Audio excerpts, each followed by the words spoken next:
Hey everybody, how are you doing today? I wanted to show you some outdoor gear that I use when I'm skiing, and I think it would be useful for all of you. So I don't know if any of you have gone skiing before and you get hungry and you go to a ski lodge and you get a $15 bowl of chili, or you might have some allergies where you can't even have the food that's in the lodge. That's actually my case, but it may apply to you all.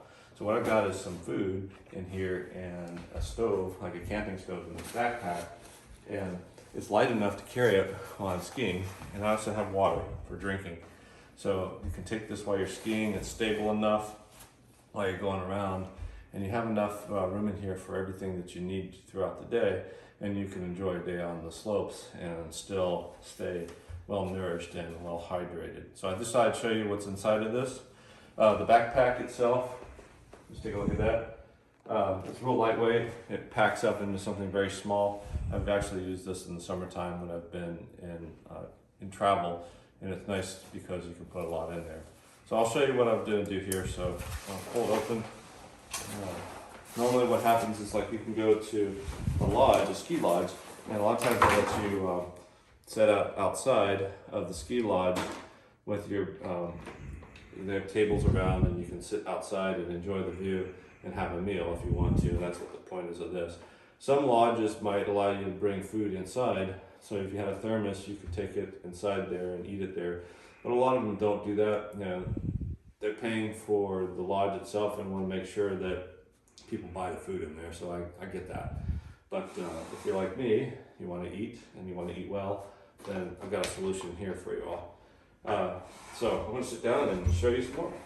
So basically what we have here is backpack. Of course, I've got the hydration, the water pack in there, and then I mentioned earlier that I'm using a camping stove, so I'll show you that in a second. So I have food. I found that the lighter you go, the better you are. So this is 110 grams of dehydrated food. This is Pad Thai by Mountain House. It works really well. I love the ethnic varieties. I had chicken tikka masala the other day, and it was really good. This has 2 servings. So for a guy like me out on the slopes burning a ton of calories, I'll go for the 2 servings. Just keep in mind that there's quite a bit of sodium in here, so drink a lot of water. You do expend a lot of sodium when you're exercising, so just keep that in mind. It's okay to have that. These are great for camping as well. The fuel of choice in extremely cold weather is propane. Okay, so a propane bottle with 50 grams of propane in it. Yeah, I did bring a butane lighter, but the butane in cold weather probably won't work really well, but I need to have a spark in case my stove does not ignite properly. You can bring a Zippo lighter, which would probably be preferred. On the propane tank, this is made by Flame King. I put a little label on there just to know how much fuel is in there, and then also some weights and the percentages of fuel that's left over. This is just something that I did. These do not come with that, but I have a file that I could send people if they need to have this file to print that. Okay, let's get to the inside here. So I got my water bladder right here inside, and then I pull that loose. I've got some bungee cords that keep it attached. I'll move this aside. So while you're at a table, just keep in mind the amount of space you need. So I've reduced as much as I possibly can down to what you see here. Okay, I use a previously used vegetable package, just old things. This will come in to be useful later on. We'll stack it on top. This is used for keeping the food warm when you rehydrate it. Okay, so what you do is you boil water, and then you put the water inside of the packet, and then you wait for it to hydrate, but you don't want it to be cold in the cold weather. Okay, so we have a pot which you can use to boil some water. You can further reduce some of the weight by not taking the cups, so that's something that I would leave out of this. The other things that I don't include are containers, I don't need hoses.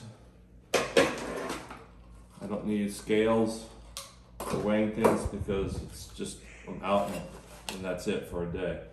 So I got a pot, I have a stove, I have a wind baffle right here, which is useful to keep the wind off of your stove. Of course, some utensils. Those are made of titanium, by the way. And then I have a couple of like oven sheets just to use as like a placemat in case you need them. But a lot of times I don't, so I shove that inside of my backpack so it does not blow away. And then some bungee cords for whatever you need. Okay, these are useful. I keep them with my backpack just to keep things together, but you could use it to keep this closed if you need to. So the idea is to work with the stove. I use a stove with a tripod on it so I can keep my fuel source separated from the rest of the stove, which is really useful if you're using one of those wind baffles, because you do not want the wind baffles here to cover the tank and overheat the tank. Okay, so propane is my fuel of choice. As I already explained, it has great cold weather performance. So I'll show you that in a second. We have the stove itself and the piece where the pot sits upon.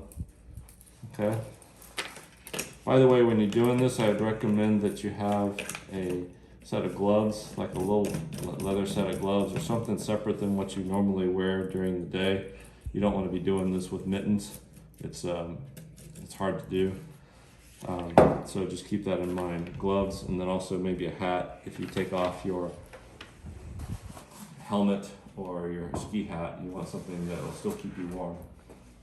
Okay, and this is a napkin. Of course, keep that for eating. And then I've got a regulator. So this is a regulator that converts the pressures of propane down to butane. It was for a dual fuel stove. It's been modified to allow for it to connect to a Lindell valve connector on a butane stove. Okay, the reason for that is this has a micro regulator in it, and I don't want to damage the micro regulator with propane because the pressure is so much higher than butane. And the other thing is it makes sense. You can simmer instead of like blast the flame off of there. Because this does not have any type of valves in it, it has to be the last thing that you connect to your fuel tank, otherwise you'll have propane spraying all over the place. So we just attach it like this, okay, and then get it to where it is almost connected, and then twist it really quickly to avoid a lot of leakage, and then just adjust as needed to get that as far away as possible. If you want to, you can use a hose. I just chose not to use the hose because it adds extra weight and I don't necessarily need it. This is the baffle. So you would set this up around your stove like this, and then you can keep your pot in here like that. You want to close it, of course, and you keep your fuel source separate from your heat so you don't overheat the fuel source. And that's the case with butane. A lot of people have these little butane containers and they put them inside of here, but they overheat the butane container. So keep that in mind. We don't need the baffle here, and just show you that right now, but this is definitely very, very useful when you have high wind conditions, and you will have that up on the slopes. To start this, real simple. Sometimes that igniter does not work, and that's why you would need either a lighter. Let's just say that the butane wasn't working. You can still ignite it. Okay. Or take a Zippo lighter with you and some extra fuel in a bag, like a little plastic bag or something, so that you can refuel it. These do not work very well anytime I go camping, so I never have relied on them only. Neither do I rely on the sparker to work in cold or damp conditions. So just keep that in mind. So basically with the food, you measure up how much water you need. So each one of these has different water amounts. This one requires 325 milliliters, and on the side you have some listings there. So what did I say? It was 325, so slightly below this line here. This is 237, and you need, how much did I say? 325. So actually you need it higher. You need it right here. So between 237 255, so about right there for the water level. Okay, you probably have a little bit of leeway. You boil the water, you open the packet. Normally what I do is I tear this packet back to about right there so this piece doesn't blow away. There's a little oxygen thing in there that keeps it dry. You pull that out of there, of course. Pour the water in there, and then move this stuff out of the way.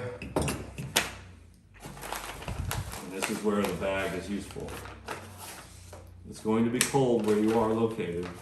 Take the bag full of water, put it inside of here, mush it, squish it, keep your hands nice and warm with it, but close it.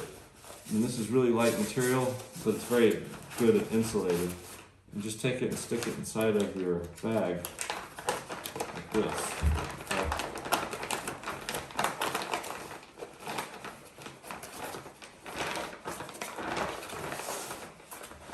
So just imagine you're out in the wind, it's cold. Shove that in there. You can put it inside of your backpack, but this keeps your food nice and warm while you're waiting for it to rehydrate. You pull it out of there. Use one of your spoons, stir it up a little bit, put it back inside of here for a few more minutes. While you're waiting for that to cool, or sorry, not cool, but to hydrate, this has cooled off. I guarantee you that your stove is not going to be hot and you'll be able to handle it. You can start putting it away. So the idea here is to take everything apart.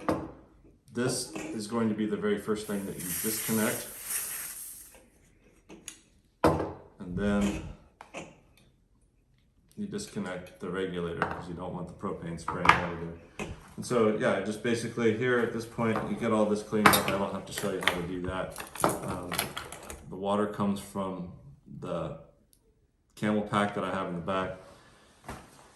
You either do something with this, take it inside the lodge if they let you. In my case, I'll eat it. I'll join my wife inside the lodge later on while she's getting a nice hot meal in a nice warm place, and then I'll warm up, refill my water, maybe have some hot chocolate or something, and then we'll go about our day skiing. And you've got a lot of calories here to keep you well nourished and definitely well hydrated. So if you have any questions, let me know. I will be more than glad to answer them, and thanks for watching.